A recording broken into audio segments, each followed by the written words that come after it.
completed the previous year. For those that God has given a chance to live to date, congratulations. And you should give thanks to God. Okay. We have different desks here in Uganda, especially of our leaders, those put in office by the government, but also by the Constitution of 1995. One of those offices is the Resident City Commissioner's Office, and we would like to look at what exactly is on your desk as a Resident City Commissioner. What do you have to deal with? How do you have to handle it? And what is the ultimatum? Like, what are those things that you're supposed to do maybe before some time elapses? You could take us through that as we begin our discussion. Oh, thank you very much. Unlike other public servants, the RDCs or RCCs, RDC is an equivalent of the RCC. True. It is just a change in the setting that one is a city and the other is a district. Okay. They do not receive JODs. The JDs, the job descriptions. No, they don't. Why? These are presidential representatives in their respective areas where they are. What is the role of the president in Uganda?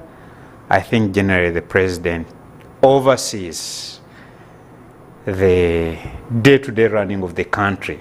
So what RCCs do is that they oversee the day-to-day running of their areas of jurisdiction, whether politics, the economics, everything, security. So, but their major role is constitutionally they are the head of their security committees in their areas. So they really prevail over this, and they want to see that their areas are calm. The natives receive what exactly are supposed to receive. They oversee all the government activities, the government programs that run in their areas. Basically, that is what the RDCs do. Okay, that is very amazing. Now, I'm sure in your term as RCC, there are good moments that we shall come to, but also there are those challenges that you faced and feel like maybe you would have done a better job, or the people that you work with would have done a better job. What are those challenges that you've faced along this road, this path of RCC?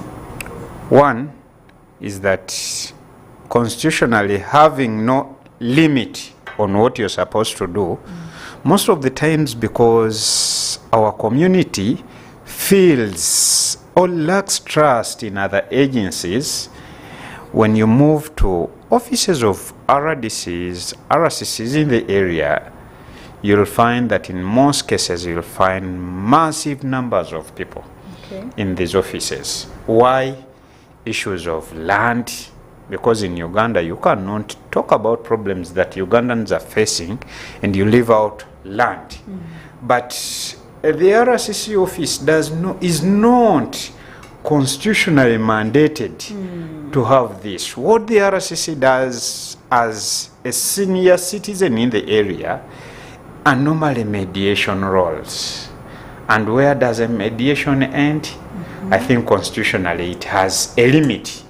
It is not a court, but these are most of the challenges that come. And with the powers that come with this office, at times we go beyond our limits, use them wrongly, and in the long run, guess what? You're sued. And this time not as an office, but you're sued as an individual. So that's where we find challenges. Then the other challenges are, when you look at probably RCCs and RDCs in the central region, it so happens that most of the leaderships, political leaderships, at the lower ranks in the central region are not from the ruling party. So in most cases, they look at RDCs as probably political enemies, political challengers. So this has halted the service delivery in the areas where they are. And it really affects the work that an RDC is supposed to do, instead of really looking at the prosperity and better service delivery in the area, you end up fighting these small battles really to put these people to line. Okay, interesting. Now, as RCC, your supervisor, the person you report to, I believe, is the president of the country. Yes. And currently, office is being held by General Museveni. And I would like to get your perspective on his leadership skills. What are some of those good things that he does and you say maybe he governs well? You know, can we give him a plus for handling some of these issues over time? What are those issues that you say, in this, he's really a master? Well, as a Ugandan, I cannot expect that. Okay. A plus is given, I think, worldwide to Okay. His Excellency Yoweri Kaguta Museveni. When you look at the regional peace and security, regionally, this time do not look at Uganda alone, because Uganda has been at peace for quite some time, the time he has been in office. But now you extend your eyes beyond Uganda and go to the regional level. Look at the peace that is probably coming to Somalia. Look at what has been happening in Sudan. Look at our neighbors in Congo, where we are sacrificing as of now. Yeah. Where we have sacrificed lives of our own grown children here to go and have peace in that area. I think when it comes to peace, when it comes to the development, you look at Uganda way back some good years when he came to power. Look at how the national grid has been opened, the road network in the country. You save for the potholes you look at in Kampala, we have now termed them to be personal potholes. We tag them to certain individuals. Because really, when you look at the country, today there is no border that the city is not connected to. And there is no road that is not good enough to have transit of both passengers and goods from the city. Okay. So where you only find challenges is when you look at the city. But the city also, you can have explanations for what is really happening. We are seeing an overhaul. It may not be necessarily be for now, but we are looking at an overhaul of the whole road network in the city that has been there for long. It is old enough. These roads are like clothes. They are like food that has been packed, that they also have a lifespan. The cloth you're putting on today will be old at a certain time. True. So what government is doing as of now is to have an overhaul of the whole city, because we have had repairs for a long time. And guess what? Even if it was a cloth, where you have a repair, the next tear will start from where you made a repair. So what government has resorted to is to have an overhaul and really have a city that is equivalent to where the development would have been as of now. But when you look at His Excellency's leadership skills, very accommodative. You look at all sorts of political parties. Some of them I even don't know. Today, if you tasked me to tell you now the number of political parties we have in the country, I may not know, because the Constitution does not. The Constitution allows for any to start, provided you have the credentials. We may be here when there is one that is Just upcoming. that is just opening, that was opened yesterday. When you look at how accommodative he has been, even to the enemies, there would be enemies, former rebels serving in his government. I think you'll give him a plus for his leadership skills in the country. That is the good side. Do you think he has a bad side? Yeah, well, there is no human being that lacks a bad side too. Okay. Much as he is very good, there are people who will say, here we have not really seen where we are supposed to go. For example, His Excellency has led us. He has groomed some of us, because I think with me, He started with me at the age of 17. Okay. And today I am 32 years. So it means he has really mentored me to where I am. We thank him for the mentorship, but we now ask, what we ask of him is really to open to us where we should be in the next 20, 30 years. Okay. We are seeing these first times when he is still available, but we really want to harness more of how to move this country 10, 20, 30 years to come.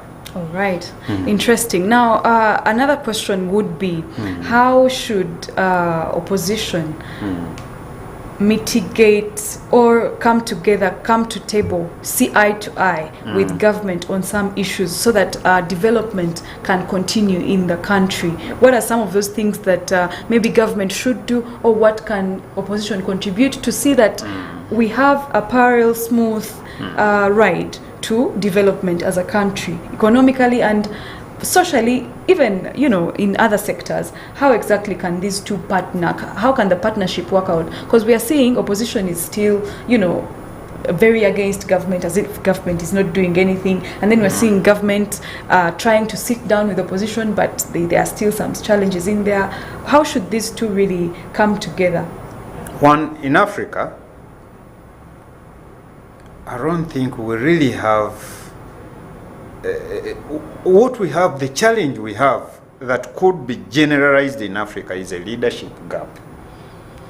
Is that the people we normally get in opposition, they do not come as leaders, but they come as, I'll not say opportunists.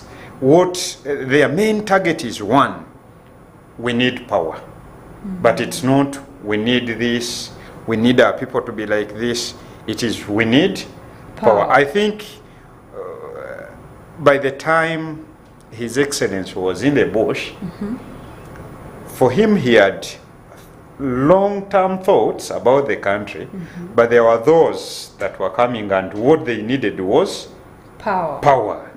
So when you look at our opposition today that we have, I want them to borrow a leaf from some of the oppositions that have been in some countries. Look at countries like Libya. I think a few years back, Libya was 3-4 times more developed than our country. And it is richer than our country. But today, I don't think there is any Ugandan who would love to live in Libya today. Okay.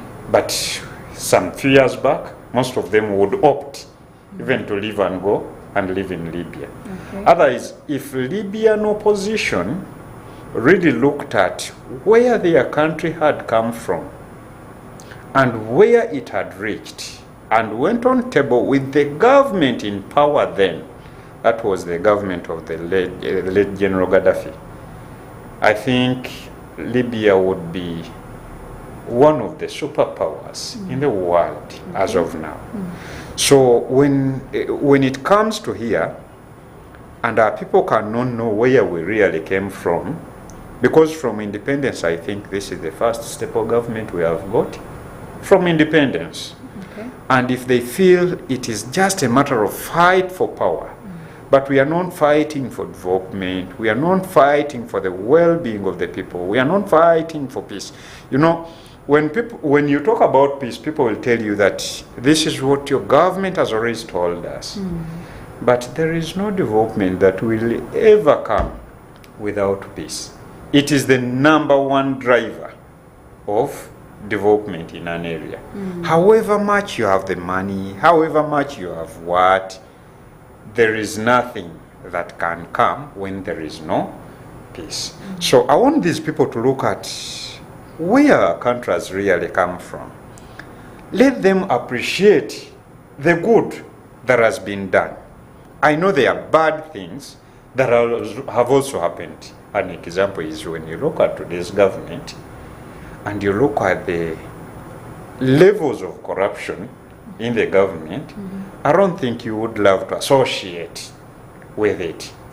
But I want these people to come to table and see the good things. Say, Where do we have the credit? Where does this government have credit? Is it in security? Yes. Can we sit on table and see how best we can share the leadership? But we have already shared it, because when you look at the local governments with the Decentralization Act, today the local government is a government on its own. Okay. So if the leadership is there is opposition, can you really show to us that given an opportunity, we can do better for the whole country? Can you start from where you are? You look at the MPs, what is the number, the ratio of opposition to vis-a-vis government? Say in the central region. Can we really see those tremendous developments come to your areas, and then the Ugandans will entrust you with the whole country? But if you're this person who mobilizes for chaos in an area, people really, with time, they feel they cannot afford, and in the end, that is how some of the opposition parties have died off, the pressure groups and what. Because when people really feel they have no sense of direction, they run back and come back to government. Okay. Yeah. Interesting. Okay, so let's take a look at a brief recap on the festive season.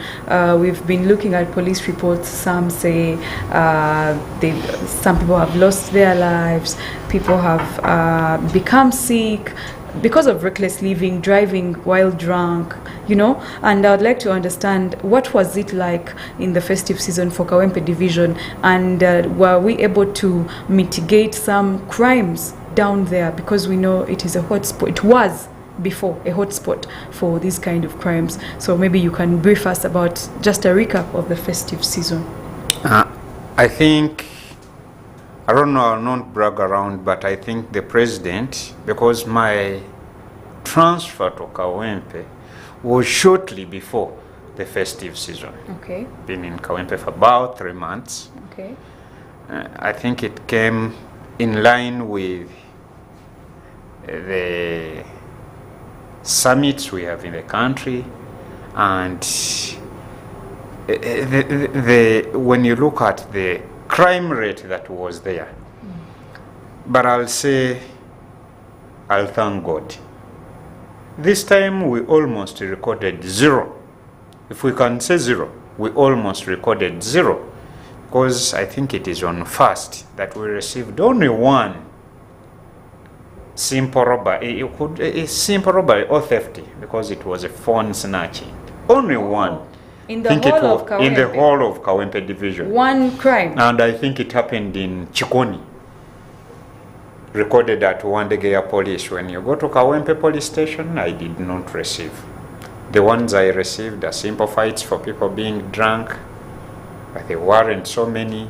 This time I would also love to commend the operators of the public transport, borders. Yesterday, it so happened that we had a challenge.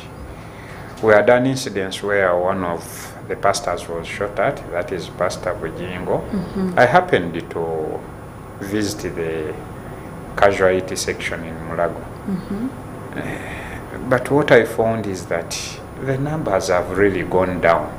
Okay. I expected a huge, because we were from the festive season. But the numbers I really got there, thank God, we are starting to reduce. If that is the direction we could take, probably Uganda would be better, because there is a lot we spend. I was trying to talk to the border riders shortly before the festive season, and I was telling them, guess what? I know most of you have turned against the government because of poor service delivery. But how much do we spend on just one person? Have you ever sat down and assessed how much government spends on one person who has got an accident? Some people think the money they pick and take to the hospital is what is spent. But on a spot where you have got an accident, one, you'll have a rescue vehicle that comes with the police. Okay. We fuel it. You'll have an ambulance, whether it is for government or not. that will take people that have been involved. It is then get the treatment that is accorded to the people. And in the end, there is a lot of money spent. The money we would spend in other services. But I'll thank people. I'll commend all the security agencies. Police, the visibility was superb in the whole city. I don't think we received a lot of challenges. The public perception that they had about what would happen, I think the sensitization was really high, that in some areas this time we did not have people burning tires around.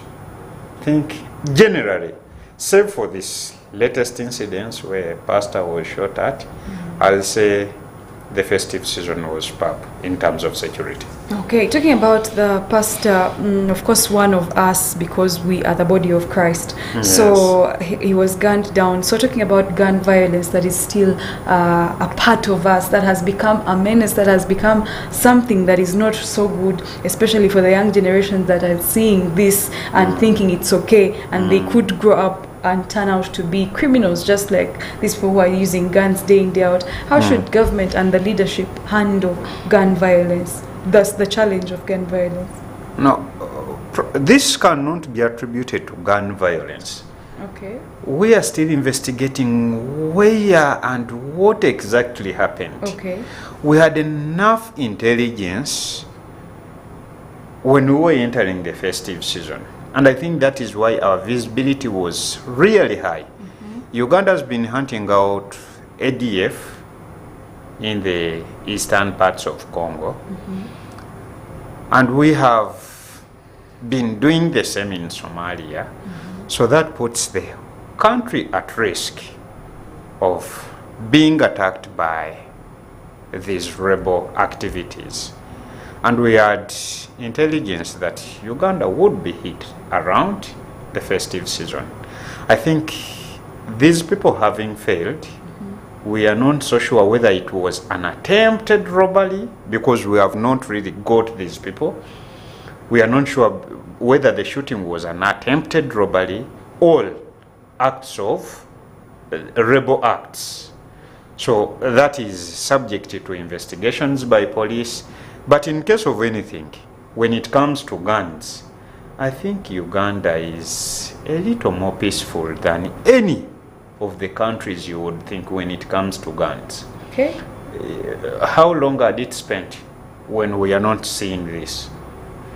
This is one in a long period of time, but even though we are really trying to control the handling of guns in the public, we are trying to remove more and more. Today, if you want to really get to know that guns in Uganda is not as easy as you think, try applying for a private firearm for you to own one. The systems you go through, that process you go through is enough for us to vet that really you're capable of holding it, you're capable of handling it well. I don't think this should cause alarm to our people, but nevertheless, our people should really know that we have terrorism. It is really imminent and it exists, both in the country and outside the country. I know when you talk of areas that are a little far, some of our people are like, those things happen. When you say Al-Shabaab, ADF, because you cannot really, these people do not have marks on them that, look at me, I am an Al-Shabaab, I am ADF. But the terrorism has not started today. It's been there even since before NRM was in power. So expect it to be there, because these forces will never go away. These are fights for power, fights for riches, fights for what? We are living in a world of fighting for survival. So you expect such. But what we can only do is to mitigate.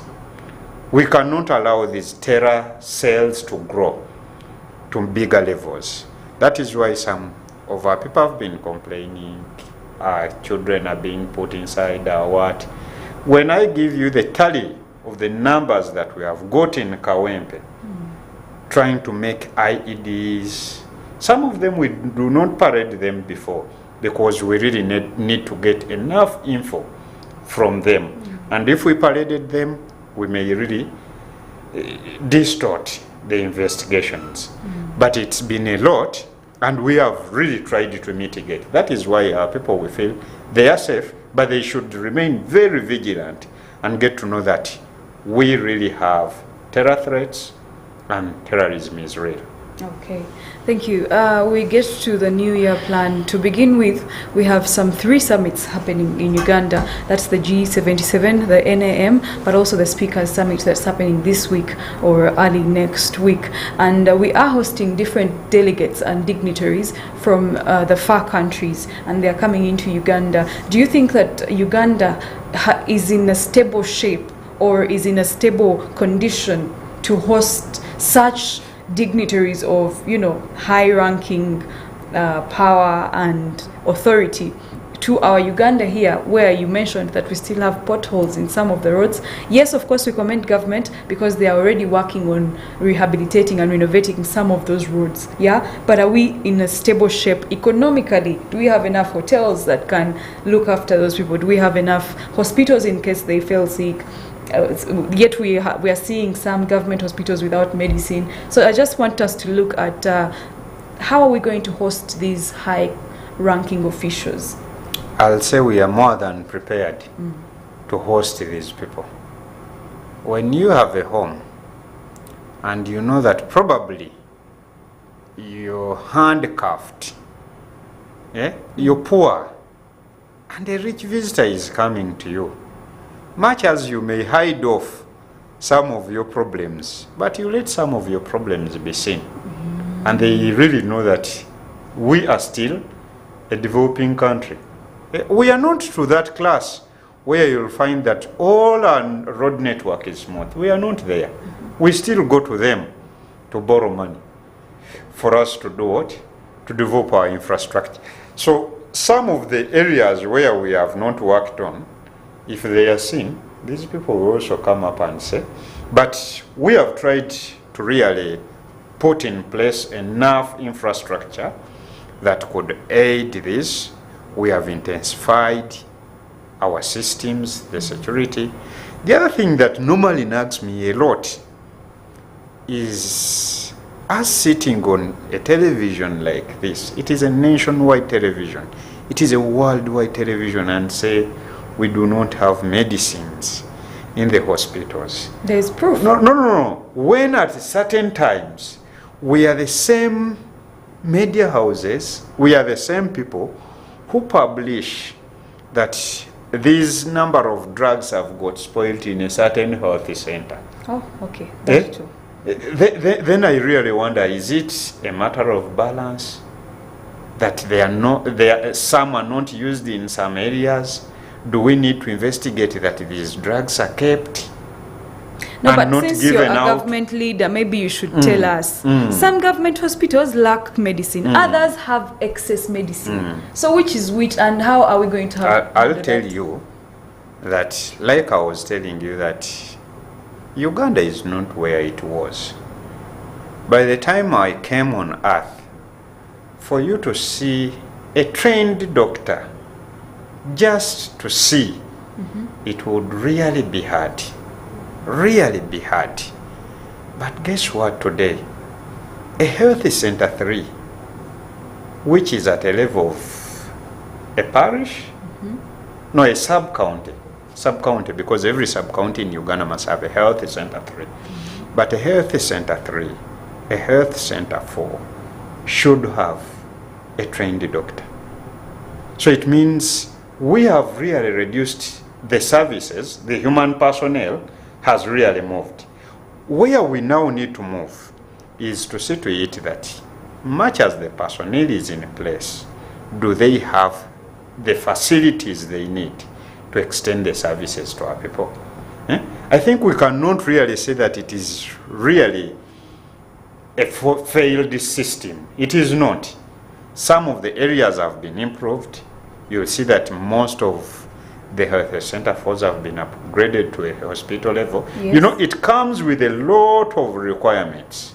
The population that we used to look at is not the population we are looking at today. True. No, it is not. It is more than 5 times that we are supposed to handle. So some of these medicines, as you say, we are lacking them in the government facilities. But look at a facility and look at the population it is handling.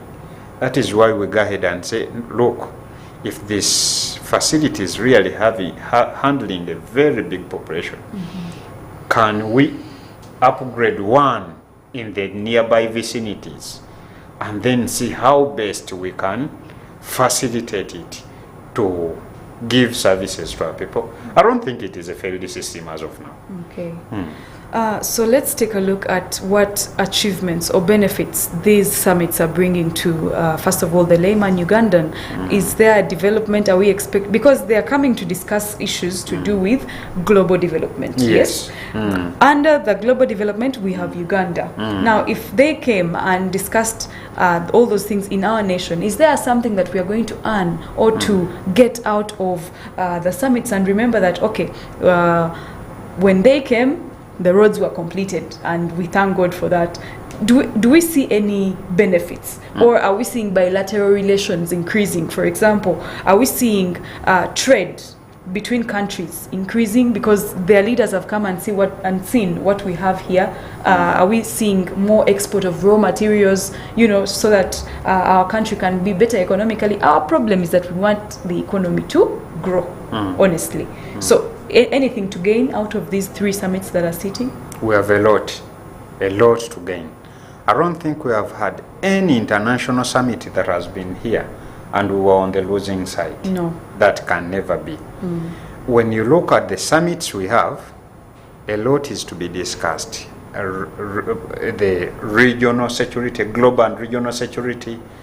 And I think just hosting it in Uganda is a sense of trust, because we have been so pivotal when it comes to ensuring regional peace and security.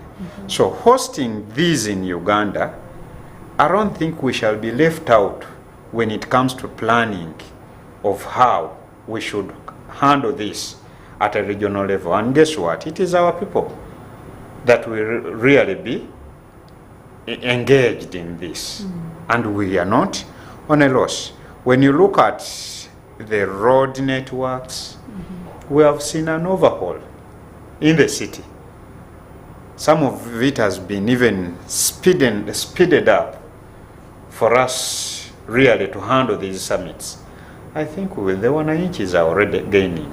I've spent the whole of the last month in my office trying to sign for people who are trying to apply for small jobs, part-time jobs during these summits. The drivers, the what, and guess what? Their payments are not the usual payments that they are to get. I think these are people who will now give testimonies that when this summit was there, I bought this car. When this was there, I bought this. Then look at the trade and the bilateral relations with other nations. When you look at what happened and what we were discussing about the security, the terrorism and what, if we didn't have better relations with Congo, where ADF has bases, by today I don't know how many and what number of attacks we would have. Okay. So I think improving this will equally contribute to the growth of our economy. Okay, it is a very interesting thing. Now, of course, we are still with the RCC Kawempe division, Mr. Ndidde, and he is taking us through the discussion of the commitments we have as a country for 2024, but also some of the important activities that are happening already. January is a very busy month for government because of these 3 summits, and after that, then we will, of course, assess and see what has Uganda gained and how have we improved our standards of living, but also the economy at large. My name is Caro, and we are going to take a very short break. Remember, we are powered by Protea Hotel, by Marriott and Entebbe, comfort and luxury at its best. See you when we get back. Family TV, enriching lives.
Family TV, enriching lives.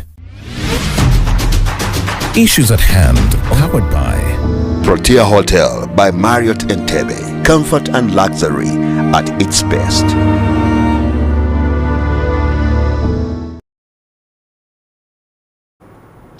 Welcome back. It is Protea Hotel by Marriott Entebbe, comfort and luxury at its best. My name is Carol and we are back with issues at hand. I'm here with Mr. Ndidde, who is the resident city commissioner for Kawempe division, but also a leader in today's government.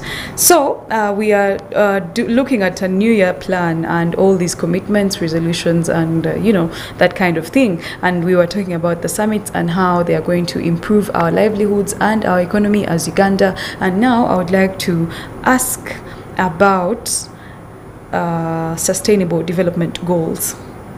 Let's move away from the summits and all. Yes. We have sustainable development goals, a plan by government to improve on the livelihoods of their citizens, of Ugandans, from down to, in the Wananchi. For example, the parish development model that is right down to the parish and affects the everyday person. A very good move by government. I just want to get your thoughts on it. Do you think that it is going to really be sustainable? Because just last year, and the last quarter of last year, we had over 6 districts being reported in the news and the police of corruption. The money is being stolen. The little money that government is putting aside to help Ugandans, other Ugandans, fellow Ugandans are eating it and causing the plan to halt and not go anywhere. What do you have to say about that? No, I don't know whether patriotism should be taught, should be, or we should just put a desk to enforce it. I don't know, because I don't see how a plan has been brought, funds given to help probably your grandmother, or to help, you have relatives. I don't think in your family all are well off. No. You have people who really beg from you. From the little you earn from your work, there are people who really come and collect it. And government here says what? We know you are earning and we want to help you. How do we want to help you? We want to probably deter your relatives from always coming for support to you. And we are giving them a startup. You know, government brought a yoga. Immediately, I think after the winning of this term, that was the program at hand, and it was targeting people who have something they are doing. It was a boost for people who have something in common and they are doing something in common. But were like some people have not been absorbed in the system.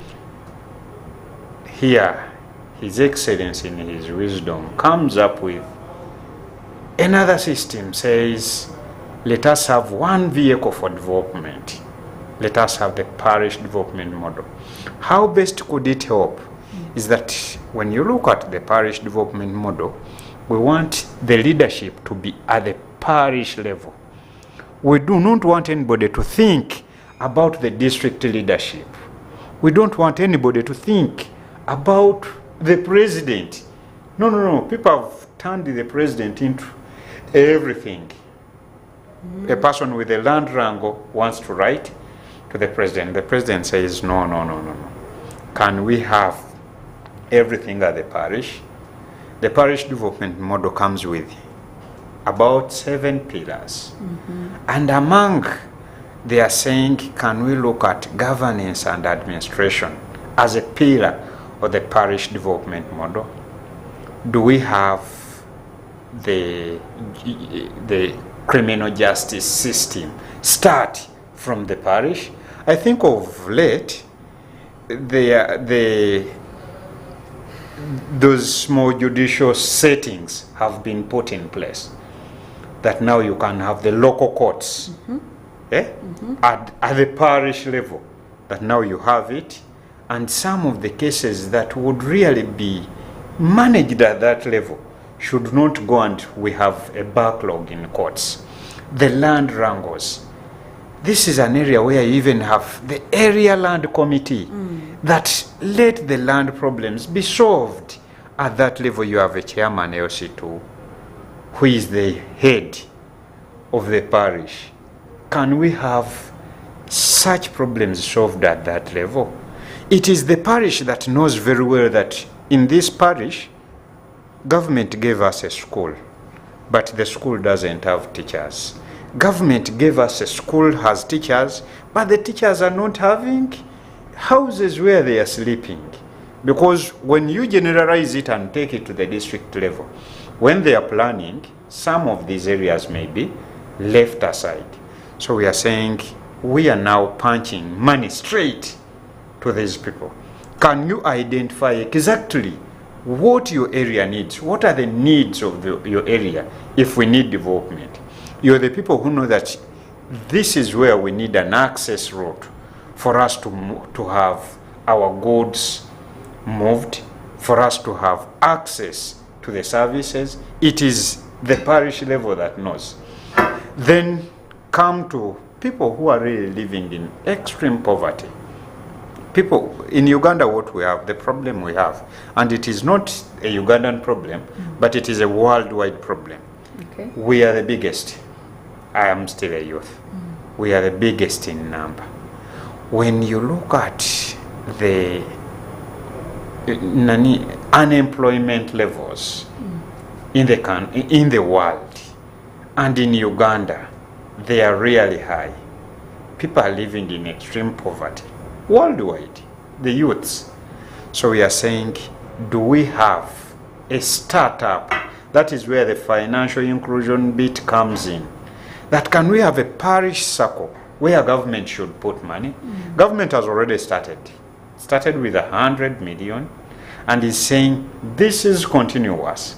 Now if we took just say a term, a political term, takes 5 years, and government pumped 100 million per financial year. By the end of 5 years, these people would have 500 million in their circle. Okay. That government is not recapping, is not removing, but it is a revolving fund within just one parish. Take a parish where you come from. It is a revolving fund.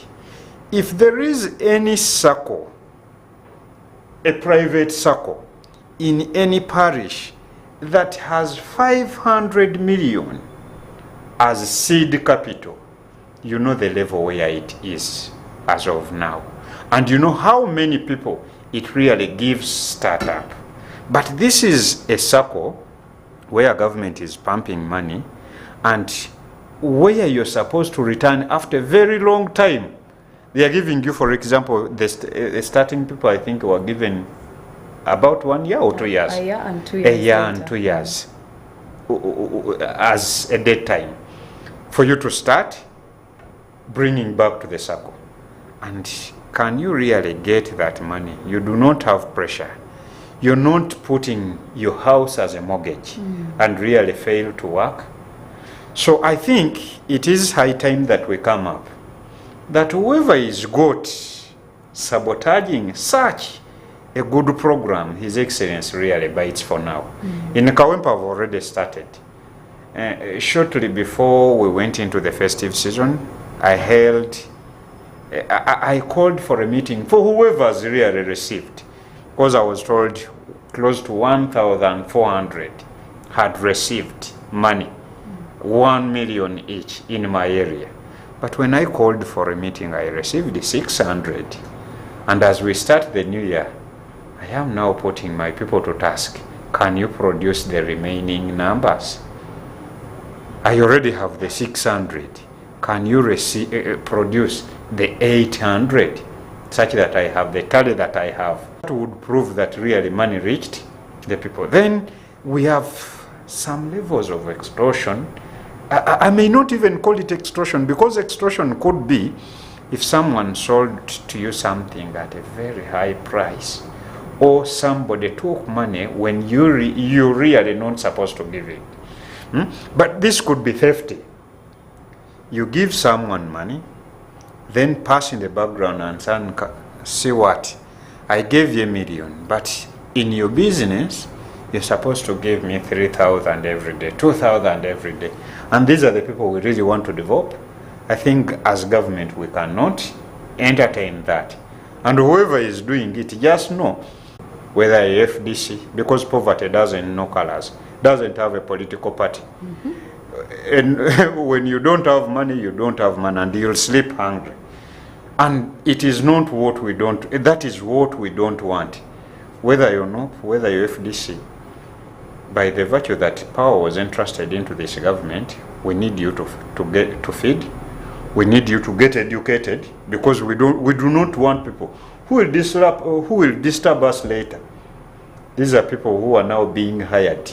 You can't burn tires, you can't go into strikes, because they have really not harnessed the chance. But if we are putting these measures in place and you're sabotaging, if we really land on you, then you should also dance very well to the tunes you have set for yourself. True. Kale, we have come to the end of our show. Maybe just to give a New Year's message to the people of Kawempe out there, but also the Ugandans at large. Like we started this program, I said, for those of you who are still alive, because it is only one thing that man doesn't have. When that turn comes that you must leave this world, you'll go. So for those of you who have really come to 2024 alive, just pray to God, just thank God. And we are saying, this is 2024. We have had challenges, previous challenges. Can we leave them and really go back to work? Can we resort to things that move us forward and forget our bad times? Can we really have a touch on the work we are supposed to do? Me, I came back to office on the 2nd at 8. I was in office, that was yesterday, at 8. Much as I was at work in the festive season, because I wanted Ugandans to be safe, but officially to be back in office, at 8 I was in office. Who are you who is still at home? Anyway, I want to wish you a fruitful